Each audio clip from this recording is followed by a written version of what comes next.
Alright, so continuation sa ato ang game mga video bahin na ning ko ano XHM608 nga game na to automatic charger. So katong tester gapon is serve as counter na to siya no, sample sa battery charger. So mao ni karon ang actual natay battery charger, then naman siya plug. Akong sa kalinya ning plug gi-connect na to dire, gi-serve as switch siya. Once mo down ni siya to 12.1, check na to 12.7, so automatic siya mo charge.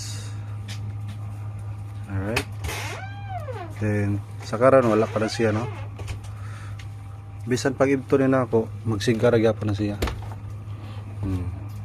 Kani siya gikan sa Biko, bisan ibton pa na magsigara gyapon na siya, but dili na sa mo charge kung dili ni siya i-choke. So ang positive o negative na diri sa battery direct, positive negative.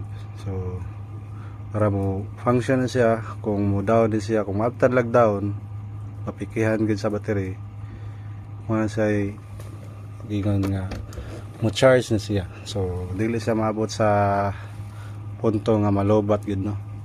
Nya ako lang gipa layo gamay, ang low voltage gid sa lithium is nas mga bisag 12.2, but i-advance na ako gamay gimo na ko 12.7 para dili gid sa ma-drain gid no, maka-charge pa siya.